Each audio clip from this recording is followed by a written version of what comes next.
Hello, my friends. We both just landed here.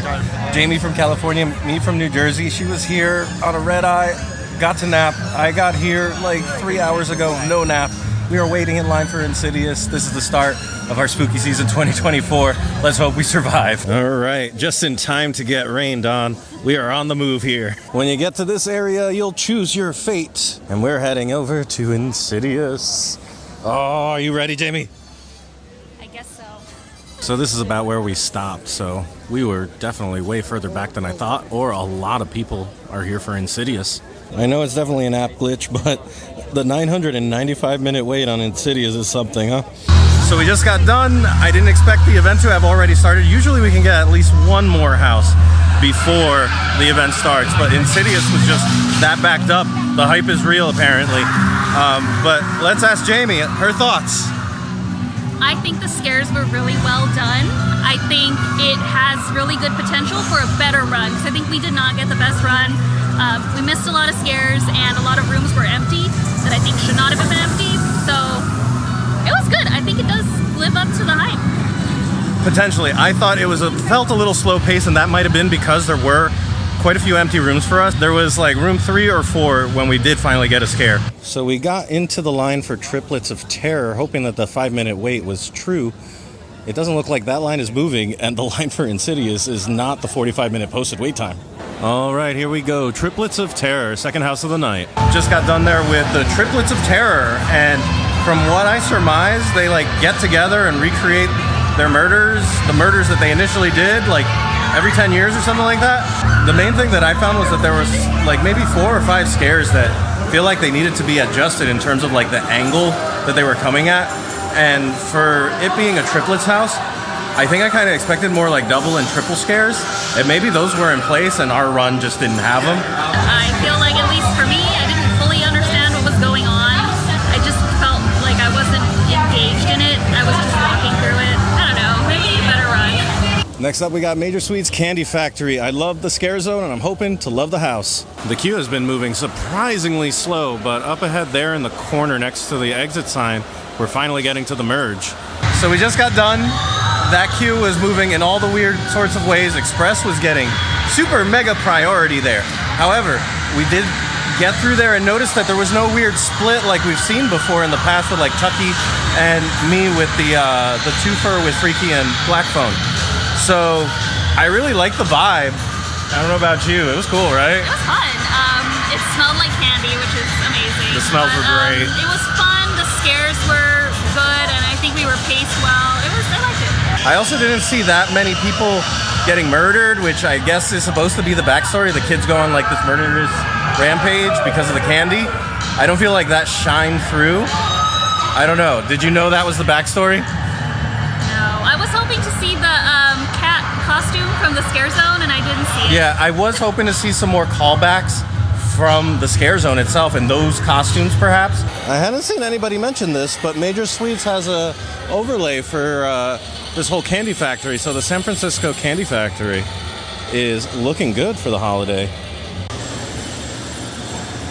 Oh, that's neat. Oh, freeze-dried themed candy. Oh, I like the little milk chocolate with bourbon flavor. That's fun. Oh, they actually sell this? That's cool. A little apron. What's that? Oh, man. I'm glad we got to see him, but he didn't have his hat on. Oh, that's cool. They have a Major Sweets top hat cake. And there he is, the man himself back there.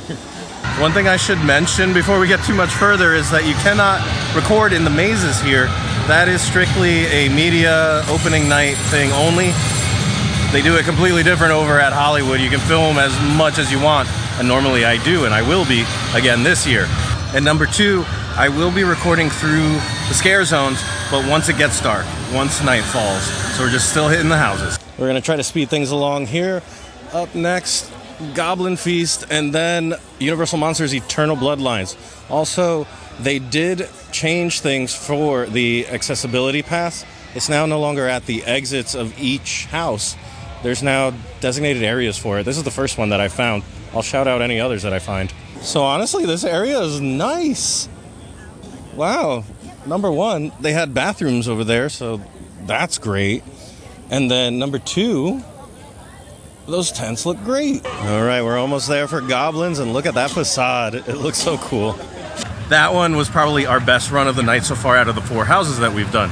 Jamie wants to share. I love the set design. I think it's the best design I've seen so far. It was really fun. I don't know, the scares were great. Like, the theming and the world building was just perfect. I don't know, I enjoyed it. And I even got an actual scare, like an actual, like, oh man, because on one side there was a goblin, like, you know, doing this, and as soon as I turned and looked away, there was another goblin right here, and it was perfection that I actually got some scares. Wow, it's been a minute since that happened for me, so I'm really giving this house a lot of props. We figured we'd save ourselves the walk back and got in line for Monsters Eternal Bloodlines. Excited. I have not heard much about this, so excited to go into it because we just don't know what to expect other than we've heard a little bit about the storyline. So I haven't heard much about this one from people, but I really liked it. I had a really strong run. It got a little bit into like too many of the same types of scares. The story was kind of hard to follow towards the end after they had introduced all the characters that were involved, and I mean, like, there was at least, what, 5? Yeah. And they're all female presenting, so it's like, that was good, though. I mean, there was one scare with the she-wolf that was so good. It was like a zipline scare. I really couldn't follow what was going on, but I loved the representation. I really love all those characters, and I think that same zipline scare was just, like, amazing. It made my night. It was good. When you got the scares, they were good, but in terms of, like, a story, I don't know. So we're kind of hanging out here for a little bit. Need to rest the feet. Have a lacto cooler here, if I can flip that around. Yes. But I didn't realize that Nightmare Fuel just let out. So there's just a parade of people that have been going by here.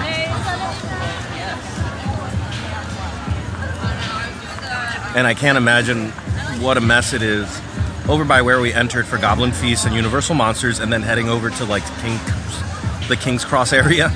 Like, maybe keep an eye out for when this lets out. The show is what, like 25 minutes or so? I think Fuel is the last song. So if you're in this area and you hear Fuel and some pyro, that's when you know it's about to go down and there's about to be a whole lot of people going through. We're now in the queue for Slaughter Sinema 2. I just love, and this was one of my more hyped ones, just because I have actually been through the original, I think 7 years ago, was it? Oh, 7 years ago. Why does time go by like that? But anyway, I'm just super stoked to see what this is about, what movies we're getting. I know it's getting dark. You can't see my face. I'm just hyped. Oh, we're almost there. I didn't get to record it, but they had a Yeti Campground Kills trailer, and I loved every second of it. So that was fun. It was, like, real fast, though. Like, I wish that there was a way to have some sort of say in how quickly they go through that. Like, at some point, I know throughput matters and how many people you get through a house per hour matters, but at some point it might be too much. We were just zipping on by everything. I barely got to take in that much. But there were some really cool sets in there. There was an amazing puppet, like a shark puppet for Blood and Chum or whatever it was called. It was great. There's so many cool concepts and stuff, but I really wanted to take more of it in. Just like another extra 2 seconds in each room would have been nice. But we were getting hurried along, unfortunately.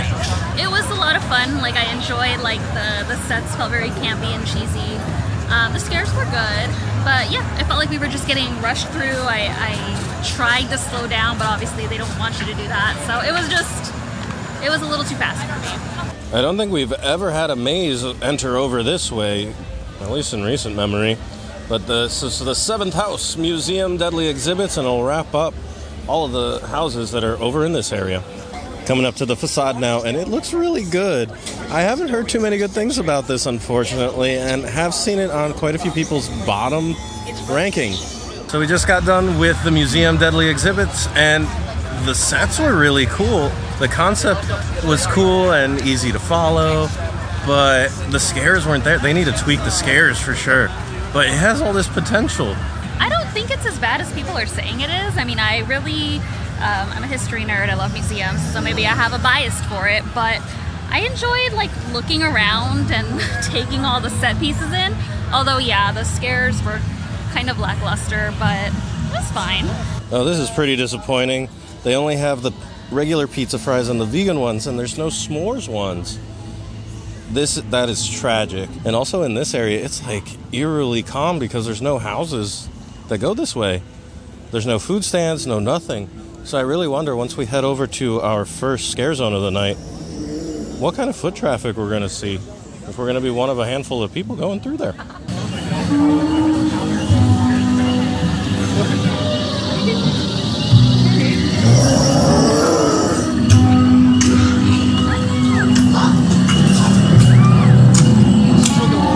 Oh, it's dark here. It's so dark. The sets look cool, though. Oh! He came out of nowhere. Oh, I thought it was going after Jamie.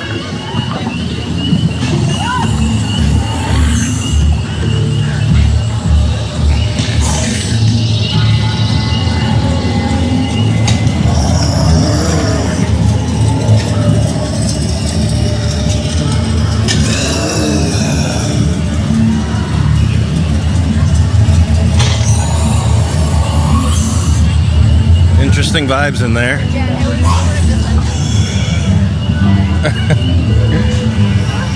And here we are, the perpetual photo shoot that is Mel's die-in. Oh boy. Oh, it's still such a cool vibe. Alright, this time we're heading into the Scream Queen scare zone. I see some hooded people. He's hooded, he's precious.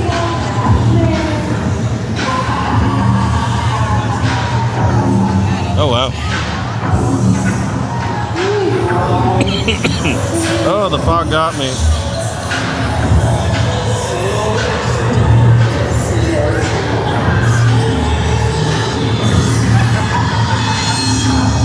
Tell me what scares you, and I can show you it with full beauty and resilience.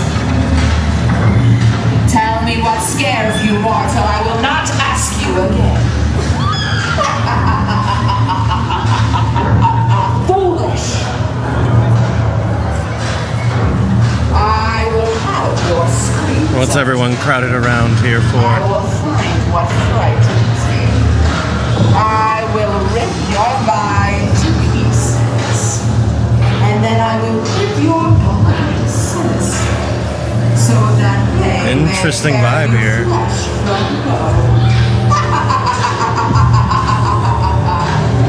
I think that's one of the icons. Surreal?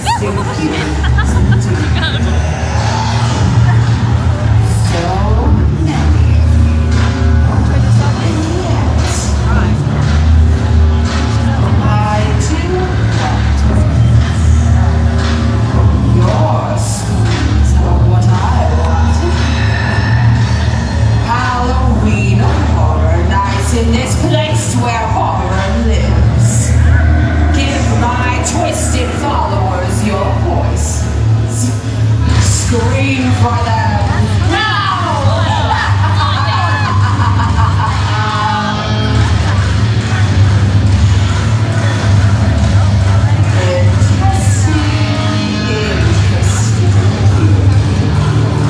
We got to come back here. I love that. That's got to be hard to maintain a whole night.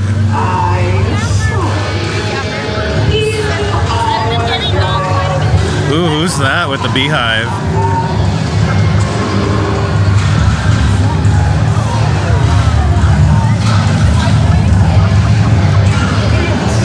Oh my gosh, their costume.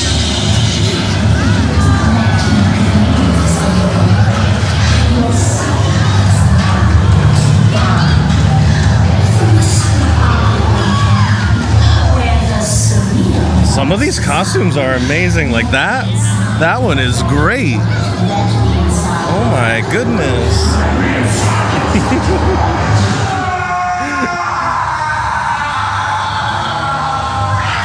That was my most anticipated scare zone, and I ended up liking it quite a bit. Although I did not picture it to be anything like that, but I still enjoyed it. Oh, I hear chainsaws. So there is some sort of scare zone in the front, right? Or is it just the chainsaws?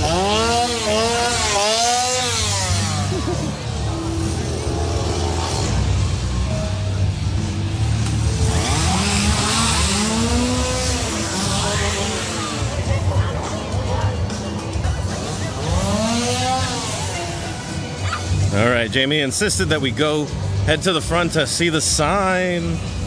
Get a photo? Wait, what? Oh, that's cool, the 33. That's a great design, honestly. I wish that was on more merch than the other stuff that we had with like the spiky punk guys. All right, here it is. Oh yeah, that's what we came here for. It's honestly been a fun night, even though some of the runs in these houses did not go the way we'd hoped. We'll be back to do more, and we'll be doing multiple runs, so eventually, once, we're here for 5 days, so like, this is just initial impressions, and just kind of draw the luck when it comes to our runs. But this whole vibe up here is what I was missing, because a lot of the areas where the houses are don't have any theming whatsoever, or scare zones or anything going on like that. Anyway, let's continue on. There's only 3 more houses to go, and then we'll be done. I don't know if y'all would agree, but I feel like they need something here in this big space besides loud music. Yeah, the Minions are cool and all, but do you guys remember stuff like Anarcade? Okay, let's see. The AAP thingy, return times. Do we have to go inside? I see one more sign. Okay, it's up here, and oh, it's just around the corner here. There's some people right up those stairs. Cool. I want to give a huge shout out to Jocelyn, one of the team members here, who gave me this wonderful HHM bracelet, and to Jamie this wonderful Monstruos bracelet. How awesome is that? I absolutely love this house over at Hollywood. I cannot wait to see what they did with it here in Orlando. Monstruos, Monsters of Latin America, let's go. All right, we're almost at the merge for Monstruos. Honestly, guys, I am so hyped about this one. This was my most hyped. Oh, maybe Quiet Place was tied for that. Just to see how it's implemented. Like, I want to see what they did, how they juiced it up, and I'm so excited to see all those characters again. Okay, so Monstruos was wonderful. I missed it so much just existing in that space again. I will say, I noticed that they gave them more room, and I don't think they really capitalized on it, to be honest. I really remember Hollywood's being like tight hallways where the scare actors did not have to do much because they were already right here, and so it felt way more aggressive. However, I love seeing the El Silbón, the puppet, the big puppet, right? Yes. Yeah, and they switched places for some reason. El Silbón went second instead of La Lechuza, who I didn't see a lot of that person's scare actors until the end, right?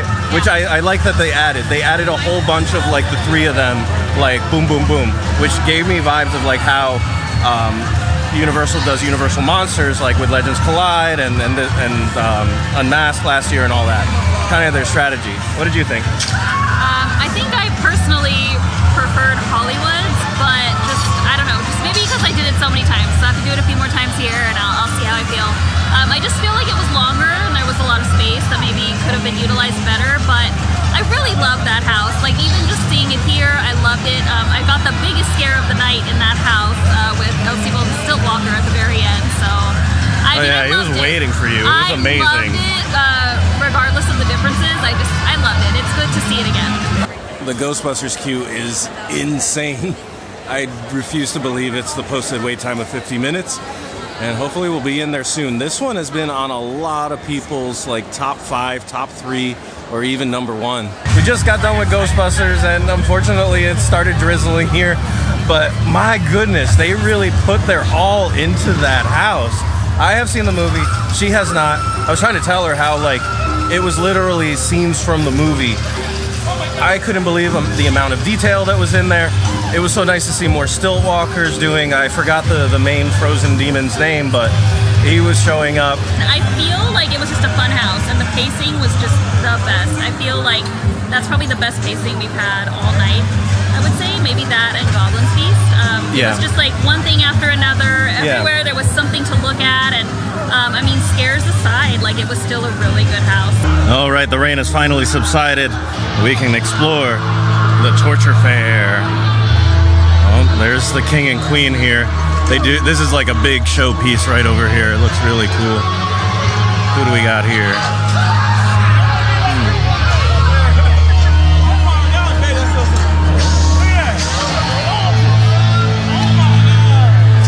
Very cool.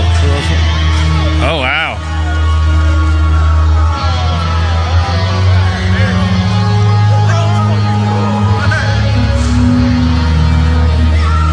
Oh, my goodness. So they have a bunch of torture things.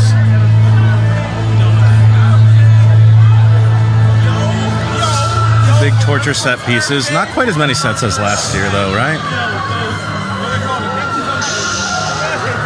I wonder if that's because they still have the summer parade coming through.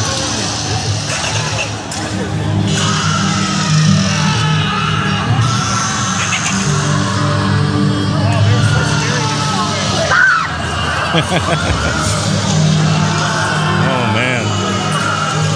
Ooh, the other icon is over here. Trying to get over there before she moves.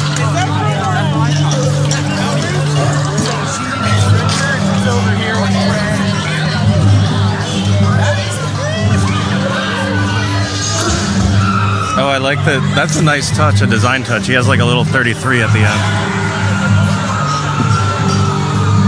All right, I guess they're enmeshed in a conversation here, but it's crazy cool that the icons of this year kind of roam around.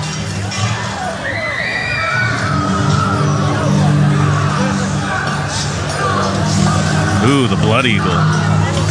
If you don't know what a blood eagle is, I think it's from like Viking lore.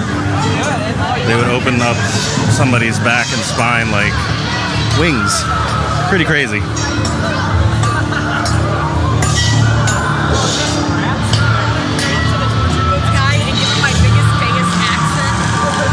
Ye old torture goods. Is it actually pronounced ye? I've heard some people say it. No, it's actually pronounced thee.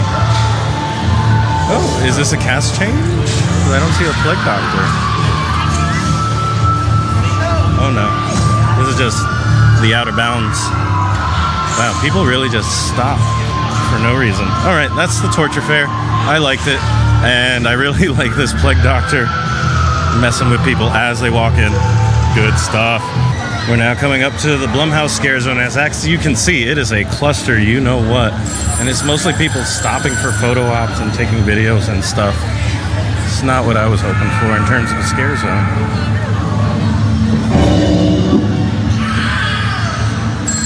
I guess everybody wants to like dance and take photos with Megan.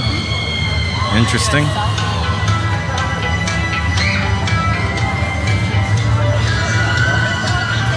Who else they got here? Oh, that girl from The Purge. Some other people from The Purge.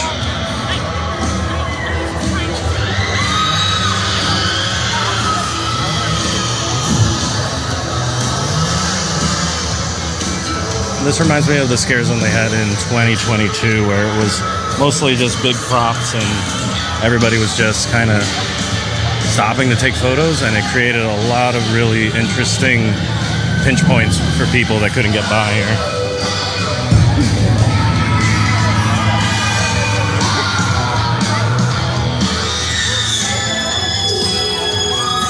So they do have some of the characters just kind of out in the maze. They're actually kind of hard to spot because some of them look and blend in real well. And look, there's nobody here for these guys. Nice. Oh. ECV almost got me. All right, I think that about does it. Next up is just King's Cross and that stuff. And I don't think we're doing Nightmare Fuel on this vlog, but I don't think you can even record in there. So anyway, I think that is all the scare zones. And that is it. We are officially done with all of the houses here at HHN 33. What do you think? How'd it go for you? First impressions of the event? First impressions? I mean, obviously it's just an amazing event. It's so much fun. But I do feel like it's a little disjointed this year. I can't quite get a feel for like the overall theming of it. So I think like over the next few days as I'm here, I'm gonna understand the event more. But I mean, you know, of course, it's always a good time. Oh yeah, I mean, it's definitely a relative thing. Like HHN having like an off year, which some people have said this might be, is like you can't compare it to anything else. So honestly, whenever anybody is like kind of negative on this, I feel like it's just relative, just holding them to a standard that they themselves have created. We've had some bad runs, some mistimed runs, some rushed runs, and some amazing runs tonight. I don't know if that consistency increases as the season goes on, but hopefully we see more consistency as our trip goes on. I would say my best runs tonight were Goblins Feast and Ghostbusters. And I think you agree? Yeah. 100%, yeah. The other thing I want to note is that it feels like the vibes are kind of like spread out here a little bit more than usual, and that has a lot to do with losing the Kid Zone area. This is my second year here, so I'm excited to keep coming to this event and like learning more about Universal Orlando's Horror Nights. I just enjoy it. It's so much fun. Without a doubt, it's still a lot of fun. I had a great night, and I hope you enjoyed following along. So, thank you so much for watching. I'll see you next time, and I hope you go make your own adventure. Bye.